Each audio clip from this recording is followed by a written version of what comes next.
Okay, good afternoon. We are going to start the webinar on how to start your business. My name is Martha Castro. I work as a business advisor with the Small Business Development Center. I also work with my colleagues, Claudia Shah and Maria Chacon. We are the Small Business Development Center. I'm going to let you know who we are and what we do. This is a program that is funded by the Federal SBA, Small Business Administration, and we also get funds from the state and other local funds. Basically, we provide two types of services, one-on-one advising free of charge and also webinars. This is an economic impact program, which means that the goal is to help start new businesses or help growing existing businesses. Because when you start a business, you make a positive contribution to the economy, you make capital investment, you generate jobs for yourself and for other people, you pay taxes, and that helps in a positive way to the economy. For that reason, the SBDC centers were created. So this is a program nationwide. There are SBDC centers in all the major cities in the United States, and here locally, we are part of the Ventura, Los Angeles, and Santa Barbara counties. There are 9 local centers. We are specifically located in East Los Angeles, and we mainly work with the Hispanic community. If you need assistance, whether to start your business or grow your existing business, you may reach us. We provide one-on-one consulting free of charge in any of these topics like licensing and permits, human resources, hiring of employees, access to capital, and business planning. We also provide the webinars. At this point, the office is closed because of the COVID pandemic, but we are doing the webinars in business topics, the same as how to start your business in marketing and social media, access to capital. Anyway, if you have any questions or you need assistance, feel free to give us a call. At the end of the presentation, you will see our contact info, our phone number, our email address. So the presentation today is about how to start your own business. This is the agenda. We're going to go over the business plan, some aspects about business loans, the different type of business structures that you may establish, licensing and permits, and others such as taxes and insurance. So the first step is to realize or find the reason why you want to start your own business. You need to begin with the idea, of course, and the motivation is critical to the success of the business. So here, why you want to start a business? Because you want to be your own boss, you want to be independent, because you feel like if you work hard, you are going to get a direct benefit to you, that you have a financial potential to generate more earnings and more growth in the future. Some people like the idea of creating a new venture. It is exciting. And this is a path that will provide endless challenges and opportunities for learning. At the beginning, it's a little bit difficult. You need to concentrate on your efforts and your time, but eventually it will pay off. So keep in mind your motivation, especially if you find, once you begin, you're going to find many challenges, face many critical situations. So keep your motivation and keep going in your endeavor.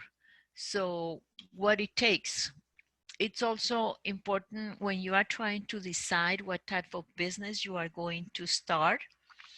It is always preferred if you have a previous professional experience, knowledge, or industry experience.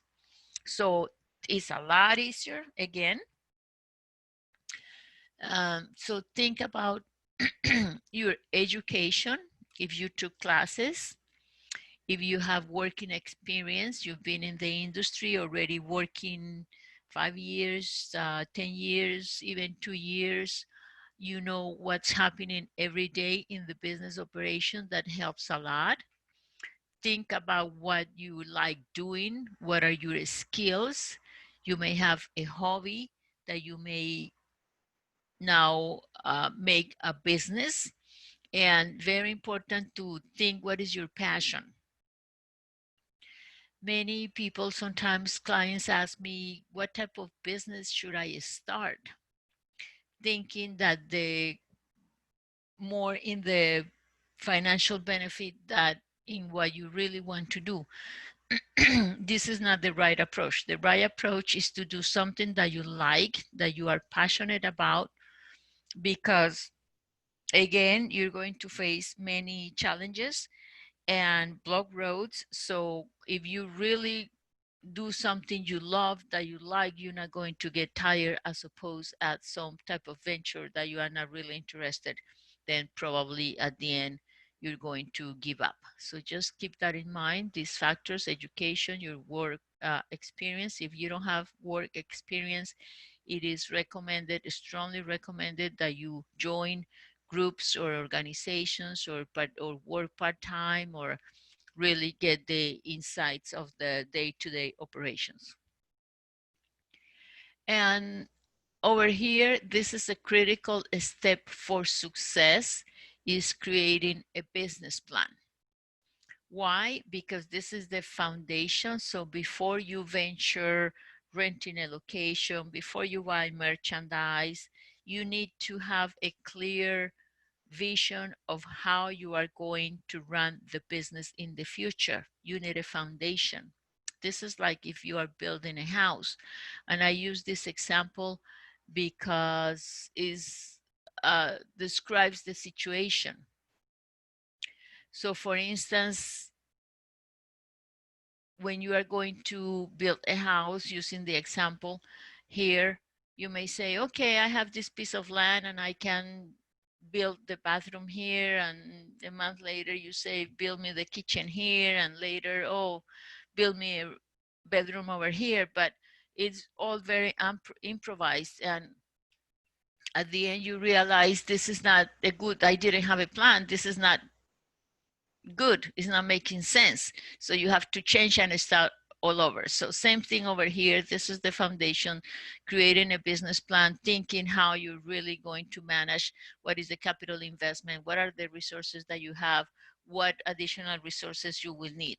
So the business plan has 4 major components: the business plan description, the marketing, management, and financial data.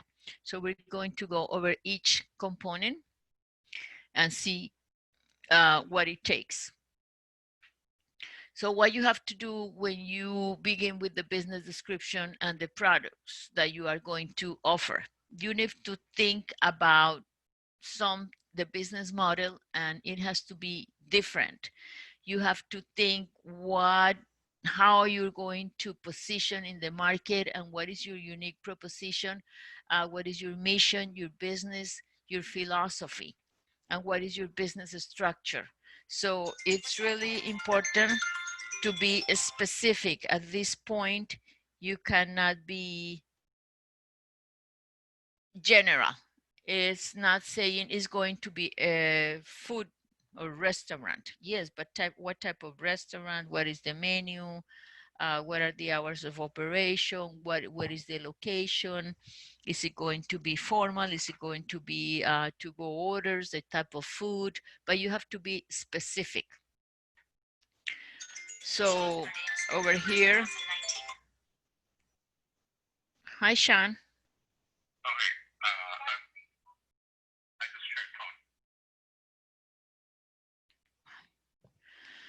Okay, so product description, you have to be specific about all the products. If it's the restaurant, for instance, the menu, if you have to have you if you're going to have a retail shop, the inventory, all the products, think that you are in front of your customers and you have to describe and you have to tell them what you are selling. So be specific with all the list of components.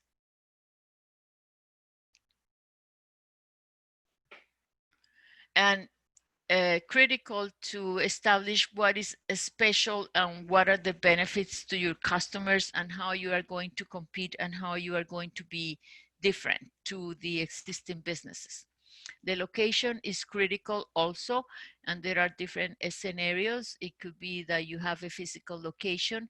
In that case, then you have to think about the access, how accessible is to your customers, what is the traffic, what are the patterns, what are the parking facilities, the front sign, what cities, what city inspections you're going to have, what are the codes, what are the regulations for that particular location, what are your hours of operation.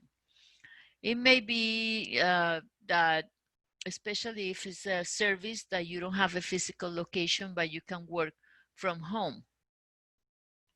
So that is fine. The requirement over here is that you don't generate traffic because this is a residential area, so you don't want to disturb your neighbors. But if it's a service mainly, then it's okay. You can work from home nowadays with the technology. That helps a lot. Or it may be also the situation where you have an online business, which is a home-based business, that is fine too. Let's move to the second aspect, which is marketing. So you need to do some research, looking what are the trends, what's happening in the industry, what are the needs of your potential consumers. Just do online research. And then the next step is to set your target market. So what does it mean? You have to identify who your customers are going to be and what are the groups of people with the highest potential to buy your products or your services. So you have to determine who you are going to sell to. Again, sometimes clients say, well, I don't know who my customers are going to be. But over here, we're not talking about the name of the customer, Mary Smith. I don't need you to tell me the name of the customer, but what are the characteristics of Mary Smith that are going to buy? What are the characteristics of those groups of people that are going to buy your services or your products? So you have to look at the demographics, the groups, where are they located, what is their income, their education, and analyze and determine, because you choose. It's not random. You choose who your customers are going to be. You can learn a lot when you do a competition analysis. So don't see your competitors as your enemies, but rather learn from them and find at least 3 to 5 direct competitors and analyze their history, especially if they are successful. Then see what is the record, how they started, and today, what they do, who are their customers, check their products, what are their prices. If there is a physical location, don't be afraid to go to their location, analyze and see what are their hours of operation, how many people they have working, how is their facility, what is the presentation, what type of marketing they use. All you can learn about your competitors. And in summary is finding their strengths and their weaknesses so you can compete with them, and at the end you create your competitive advantages. So you have to analyze over here what are the factors that you are going to, and the benefits that you are going to offer to your customers, so they go to you and they don't go to the existing competitors. Continuing in marketing, you also need to look at your prices, set your prices, of course. You need to analyze first, what is your cost? If you have merchandise that you are buying, what is the cost of that merchandise or of your inventory? If you are going to make products, if you like the restaurant, what is the cost of those ingredients? And you have direct cost and indirect expenses. We're going to go over later in the presentation, but you need to set your direct cost using the indirect expenses, and don't forget the profit, because that is the point, that you want to make money and you want to make this business profitable. So those are the components when you are setting your prices. Also, you have to think about how you are going to promote your business and what type of advertising you are going to do. So here we have a few examples. You can do printed material, social media. You can have a website, email marketing, newsletters. You may join groups or associations, participate in fairs, events, trade shows, chamber of commerce. So there are multiple activities, but at some point you have to choose some of them. This is all about time and money. So eventually you won't be able to do all of them because you don't have the time. And also the cost may be a factor. So let's say when you do your competition analysis, you can learn about what type of strategies they are using and what are the ones that make sense for your business model, and choose some of them. But again, there are multiple ways, but this is about time and money. So you need to say your budget, how much that is going to cost, and what is your calendar of activities, how often you are going to repeat those activities. At the same time, you need to think about your name. What is your brand identity? What is your business name? What is your vision, your logo, and your graphics? We're going to move to the third aspect that has to do with management, and this is all about human resources, the people that are going to help you either directly or indirectly. So it may be, especially if it's a service that you will start alone yourself, that is okay. But regardless, you need to hire some people, if not direct employees, possibly independent contractors that can help you in the operation of the business. So for instance, let's say you are not confident with your financial knowledge and you need to hire someone to do the record keeping or your taxes. So then you hire that person on a monthly basis. They are not direct employees, but they have to be part of your team.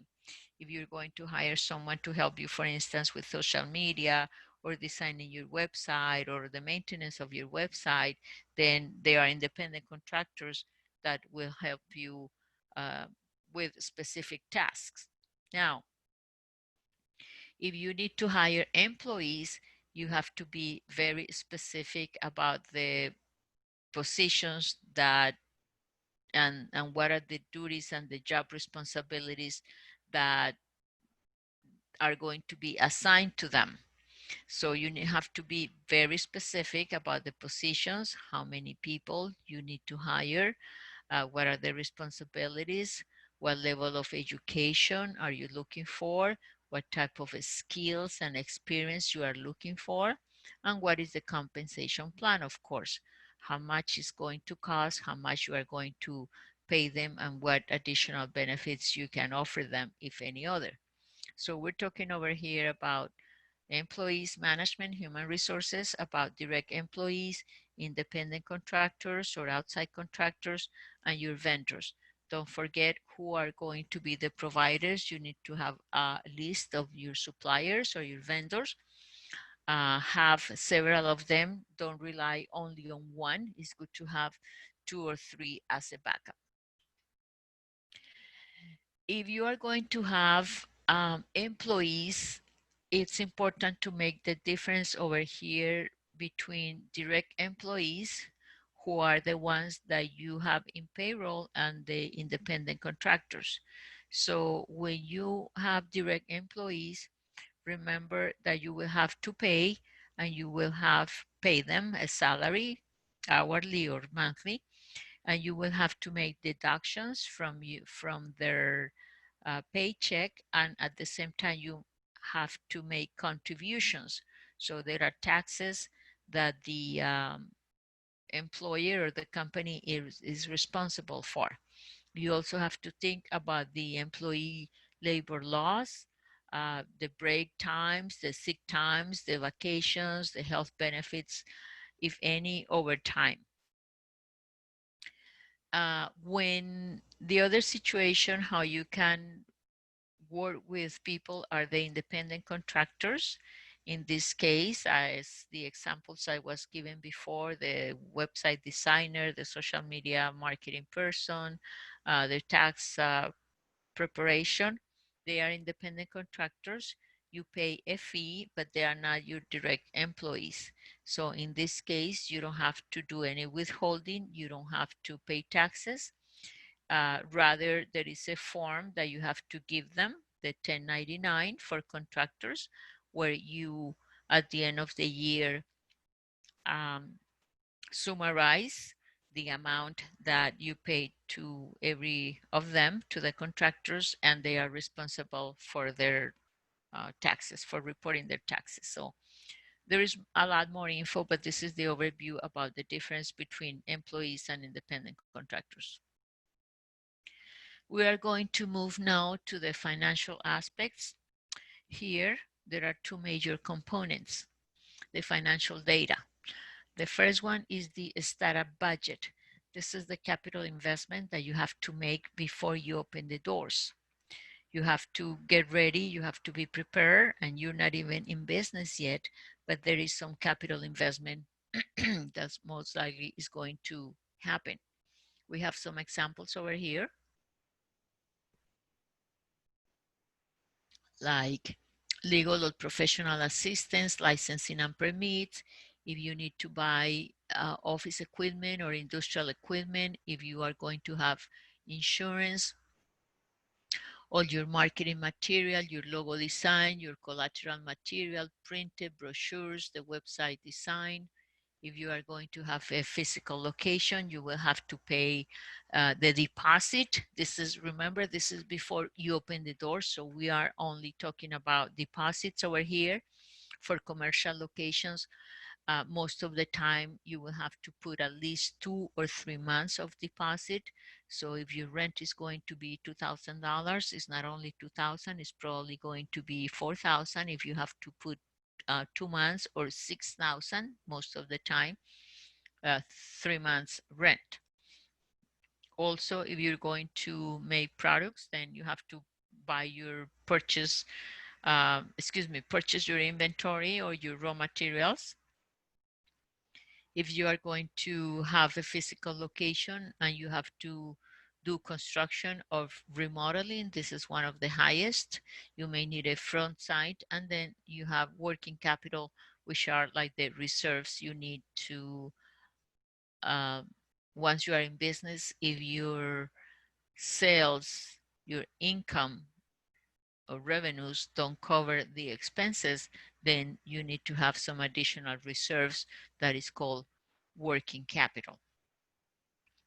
So many times when the client asks me, how much money do I need to start my business?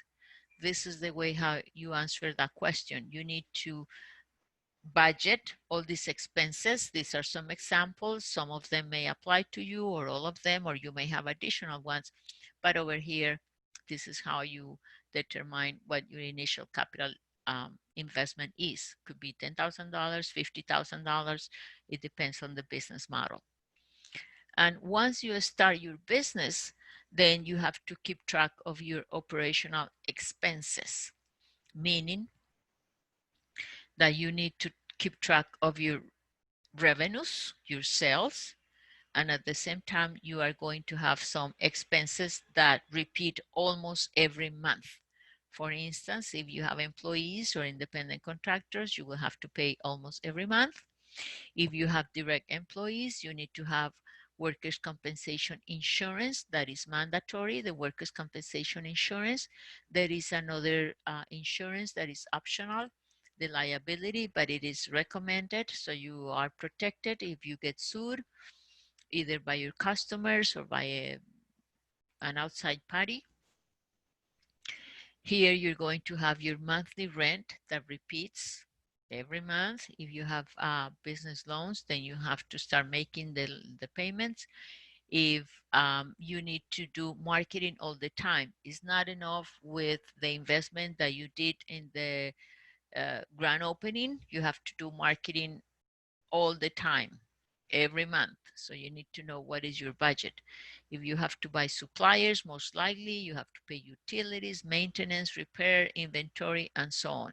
So you need to know what is your total over here per month, because you need to establish what is your working capital and your break-even point. So for instance, if your revenues are $5,000 in the first month, but your expenses are $8,000, so you are negative $3,000. You need to know at least what is the minimum, the break-even point where you don't make money, you don't lose money. So at the point when you reach your $8,000 revenues, you know that now you're not making money, you're not losing money. As it grows, let's say the following month, your revenues are $10,000, your fixed expenses are $8,000. Now you have a profit of $2,000, but you have to keep track of your income and your expenses. We're going to speak quickly over here about access to capital and concentrate in the business loans. There are many different ways how you can acquire capital, and you have to keep that in mind. So start thinking, if you need 10,000 or 50,000, then how are you going to get those funds? Some of the most common ways is your own savings or loans from friends or family, or perhaps getting a personal loan, or using your credit card, or combination of any of these, or having partners, investors. Nowadays, a line of credit. Nowadays, there is crowdfunding. There are many ways, but you have to think first, determine what is your capital investment and how you are going to get those funds, that money. Another way is the business loans. So we're going to go over here quickly about the factors taken into consideration for loan approval when you apply for a business loan. And we're talking about the SBA loans. These are the loans that are guaranteed by the Small Business Administration or government loans. So these factors are capacity, capital, collateral, conditions, and character. So what does it mean? Capacity, that you have to show to the lender, to the bank, what is the capacity to repay your loan. For that reason, you have to create a business plan and you have to do projections where you are going to show how soon the business is going to make money. When you do your projections, you need to include the assumptions, because those projections must be based on real factors. It's not randomly saying, oh yeah, I'm going to sell $20,000, but what assumptions you have in order to make that statement. You have to show that, and you do that through the business plan and the projections, and we can help you with that. Capital is the money that you have to personally invest in the business. So if you need $20,000, you are not going to get a loan for the full $20,000. There is not 100% financing. So as a minimum, you need to put 30%, 25, 30% of your own funds, and then you borrow the difference. So if we're talking about $20,000, it means 30%, you put $6,000 and then you get the loan for the difference, $14,000. You're not going to get 100% financing. So keep that in mind that you need to invest some of your own funds. Number three, collateral, some type of guarantee or form of security. It is preferred. It's not the only factor, but it is preferred. If you have a vehicle, a paid vehicle, if you have real estate, that is better. If you have equipment or some type of personal guarantee. Number four, conditions. It has to be with the purpose of the loan and also with the industry. In some industries, it's more difficult to get loans. For instance, in the food industry, because unfortunately the failure rate is really high for the food industry. Many people start restaurants because they think it's easy, uh, is easy and is not. It requires a lot of work, a lot of knowledge and experience. So in some type of industries, it's more difficult to get loans. And number five is character. This has to do with the personal impression that you make to the potential lender or investor. So as I said in the beginning, your knowledge, your education, your past professional experience related to the type of business that you are going to begin is critical. You have to show the lender that you know what you're doing, that you have the skills and you have the needed experience. If you don't, then you may also hire people and show that you are going to work with a team of people that are going to help you. But for sure, the owner should have some professional experience and education related to the business. At the same time, they are going to look at your personal history. What is your personal credit score, because that reflects how responsible you are in paying your debts. Also, they are going to check your personal income or sources of income and your personal expenses. Hopefully, you have low debt, and that is tied to your score. So at least you need to know what is your credit history and what is your score. That is going to help when you are ready to apply with the loan. This is the documentation that you normally need when you are going to submit or apply for the loan. It's very important to have your credit report or your credit score ahead of time. Any owner with at least 20%, when there are partners or 2 or 3 or 4 people, anyone owning more than 20%, they need to submit all this documentation, including the credit report. So here we have a couple of websites. There are many where you can run your credit. The one is here, freecreditreport.com. There is a small fee, or you can also go to annualcreditreport.com. Once a year, you can get your report for free. The disadvantage here is that they don't give you the score, but at least you know, you will learn what is your expenses and what is being reported in your score. Then you will have to fill out a form.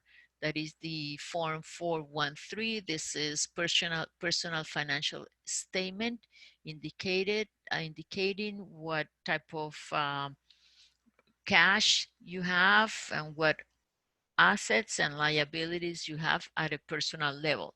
You also will have to provide your personal tax returns for the last 3 years and the business plan. This is critical, where you describe the full purpose of the business, the operation, and your projections. For year one, you must do monthly projections. and a total of 3 years normally is required. So one more time, we can help you putting this documentation together, help you with the business plan and with the projections. Also, the resumes of all the owners showing your past experience and knowledge is very critical, as well as a written explanation of how much money you need. So you need to know ahead of time. The bank is not going to tell you. You have to be ready. It's not like you go to the bank and you say, well, here I am and I want to know how much I can borrow. No, it's you do your business plan, you do your projections, you go to the bank and you say, I need 50,000 capital investment, including working capital. So I'm going to put $20,000. I need to borrow $30,000, and this is the way how I'm going to use the money.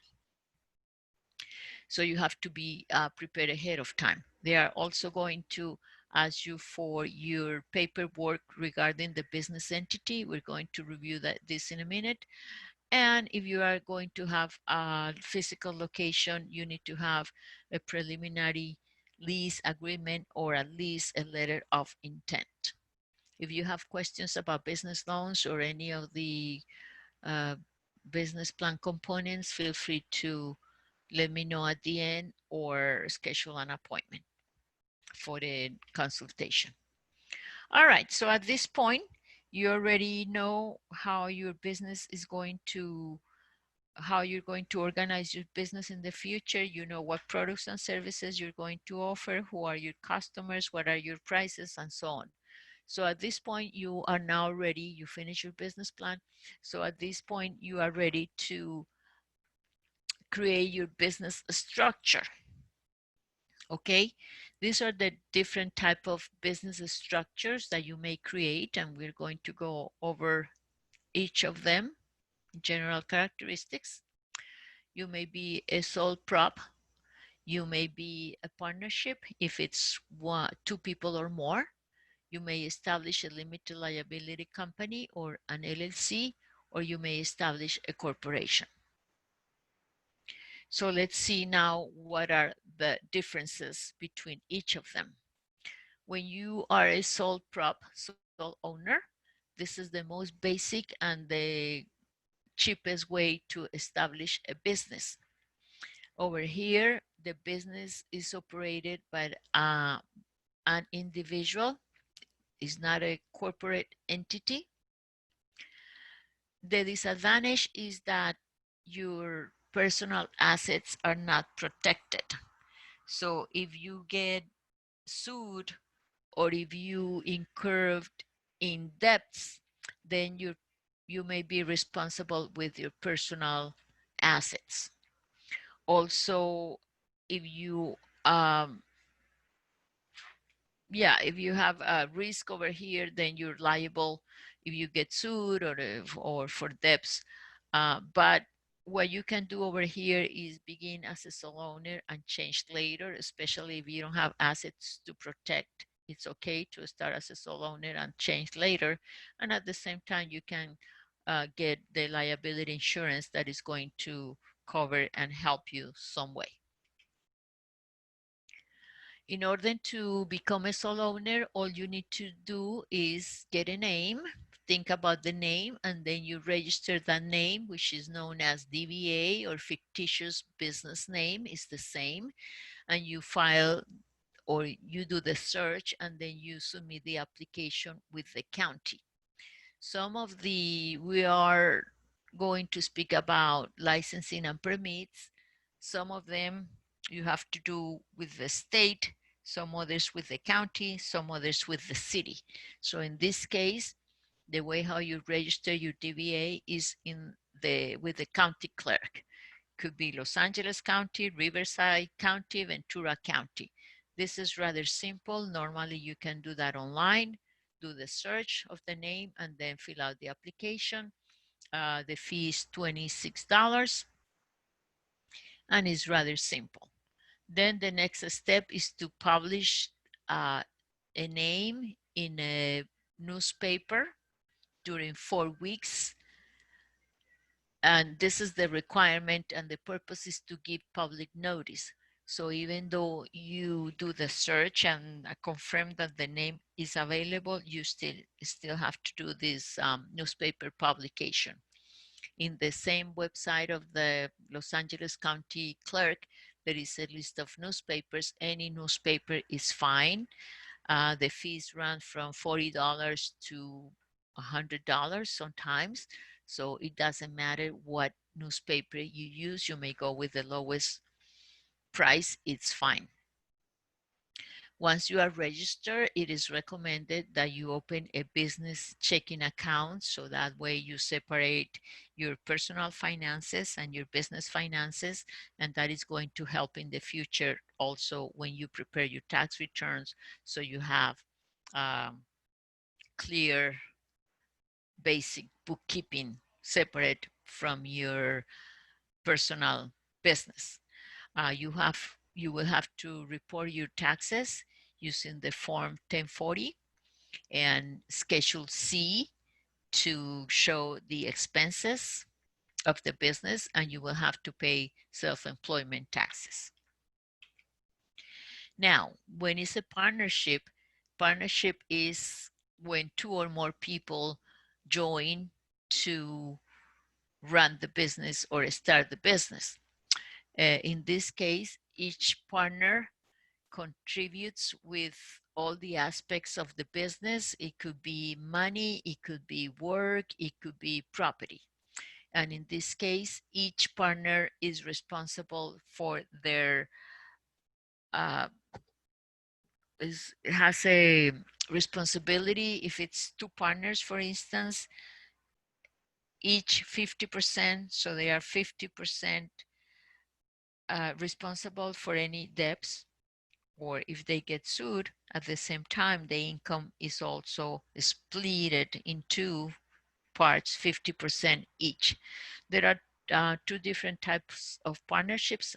I'm not going to spend too much time talking about this right now, but if you have any questions, feel free to let us know, give me a call.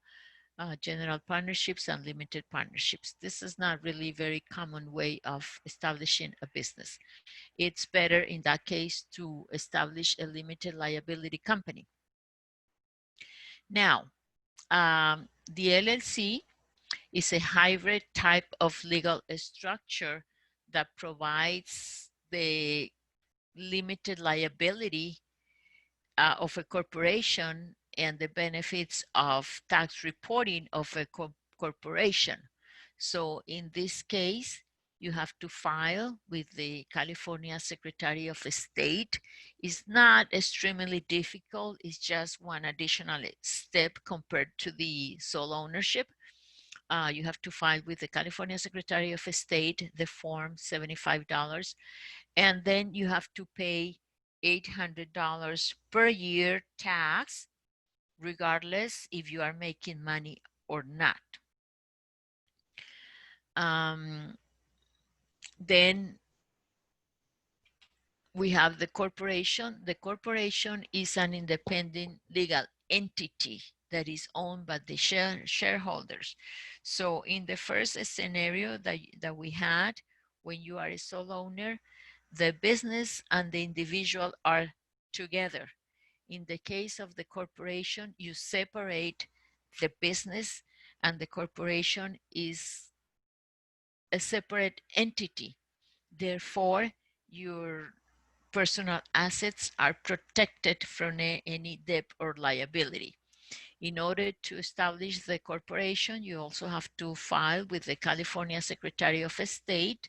The fee is $100, and then you need to do an internal document that is called the bylaws, and there are more formalities, and also the way how you report your taxes. You have to do personal taxes, and you have also to do corporate taxes.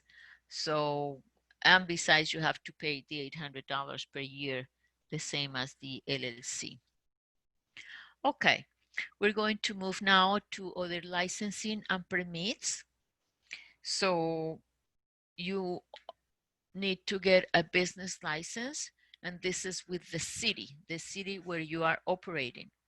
In the city of Los Angeles, for instance, they don't call it business license. They call it Los Angeles tax certificate, but it's the same thing.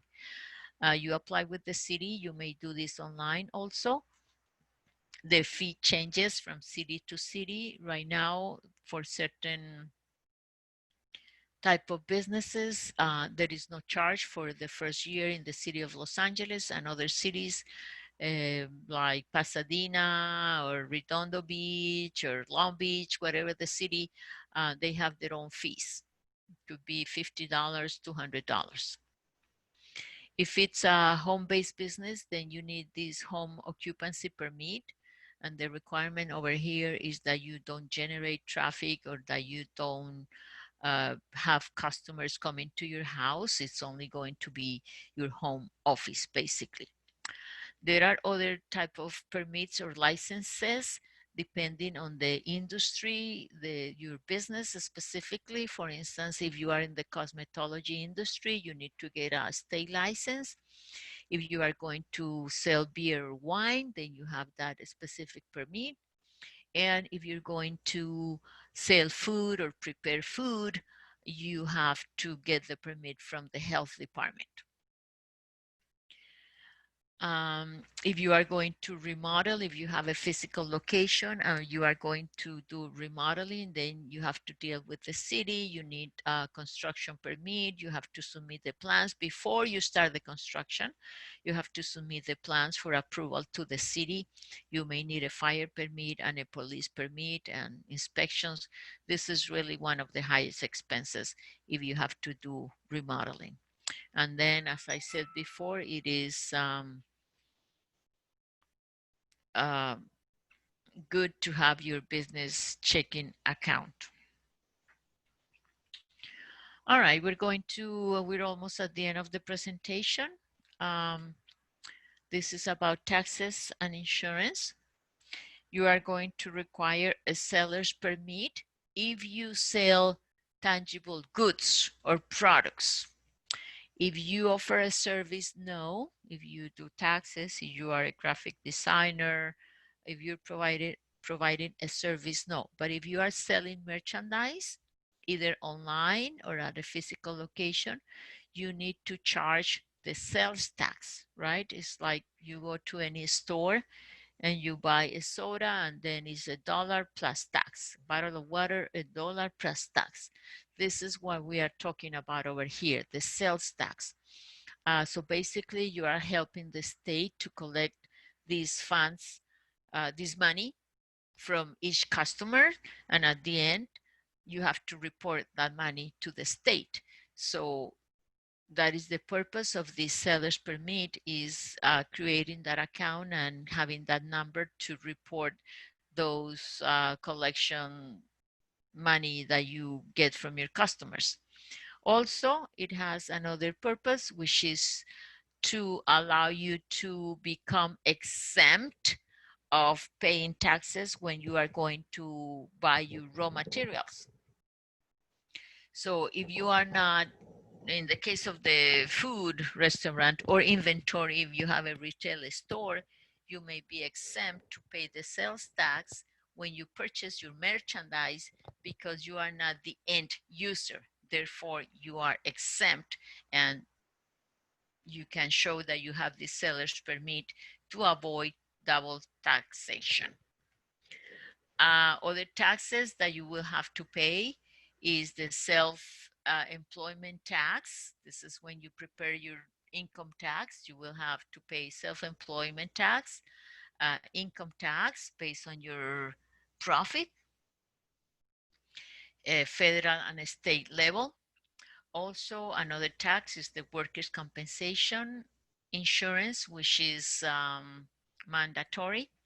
And then you may have this is regarding insurance, the workers' compensation and the liability insurance, which is optional, but it's recommended if you get sued. For instance, if there is a customer that goes to your location and they sleep and they fall and then they sue you, then there is a way to protect yourself. Or if you have a food place and they say that they ate something that caused health problems, intoxication, those type of things, then you may be protected. These are the government organizations, the different organizations, agencies that you have to contact in order to apply for some of these permits or regulations that we just mentioned. For instance, you may obtain an employer identification number, and this is mandatory if you have employees. If you don't have employees, but you establish your business entity, you may also get this employer identification number. This is for tax purposes.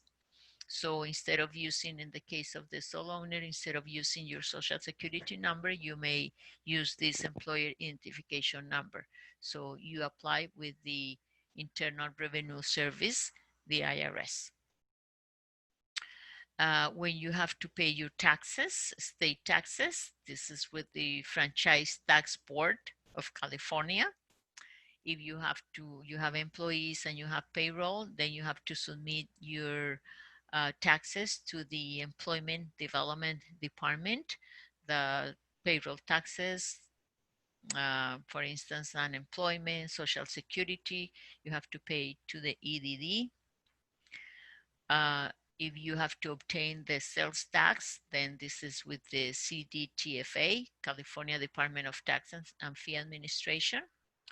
For local level or cities, you have to go to your own city in the case of the business license. And if you have employees also, you may need to check with the Department of Labor for the employee labor laws. Okay, that is in summary. Let me see the chat. If you have questions, I see here in the chat. Okay. I don't, oh, the audio is not working. I hope it's working. We will have the PowerPoint. No, we cannot give you the PowerPoint presentation, but feel free to contact us to schedule an appointment. The appointment is free of charge, and here I'll give you the contact info in a minute. I got an email saying that I would get the recording. Oh, okay. Yes, the recording, yes. Not the PowerPoint presentation, but yeah, this session is being recorded, so you may have access to the recording. Okay, for our next events, as I mentioned at the beginning, we are doing the webinars right now. The office is closed because of the COVID-19 crisis, but we have topics, for instance, regarding the loans. If you had to apply for a loan or if you need funds because you've been um, you have problems, you had to close your business or your income is restricted, we have the webinars about the disaster loan and the PP loans every Wednesday at 12 p.m. Not Friday, not right now, on Wednesdays. In order to register, this is the same link that you used today. We have other topics. They are not listed right now here, but you can go to our website to know what other webinars we are having. I know we have topics in Social Security, in what is the new normal, what are the requirements that you have to meet nowadays if you have to open your business, and so on. You can go to our website, or also you can follow up in Facebook.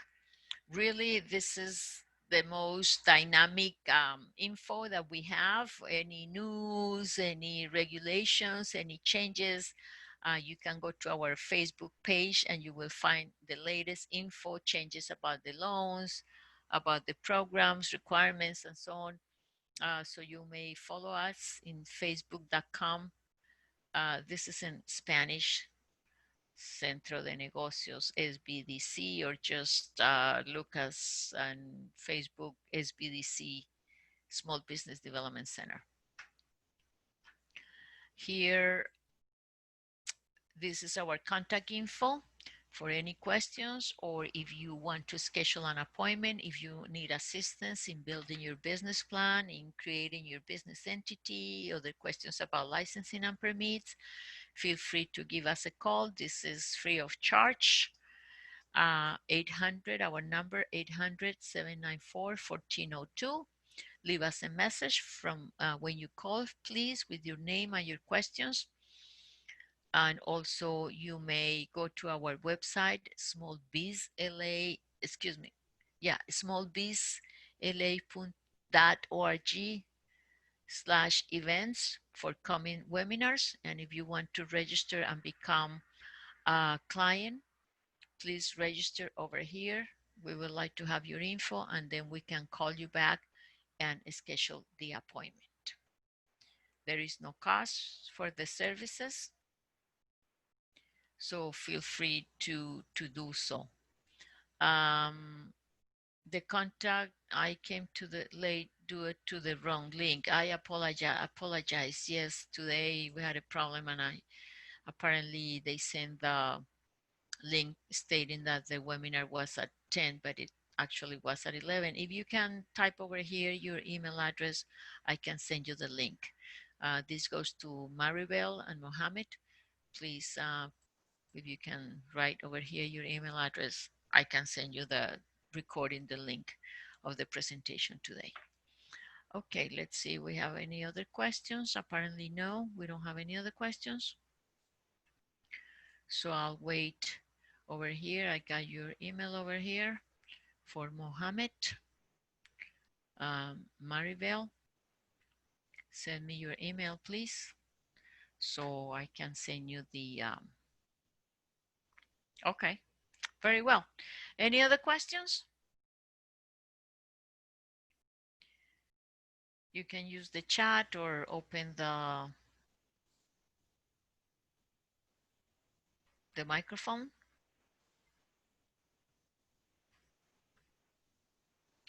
Okay, if there are not other questions, this is the end of the presentation. Thank you very much. Feel free to give us a call whenever you're ready to do your business plan or establish your business entity or apply for your licensing and permits. One more time, our phone number, 1-800-794-1402. Register as a client, and we will call you back and schedule the appointment, one-on-one consulting free of charge. Thank you for your participation today, and see you soon. Thank you very much. Bye.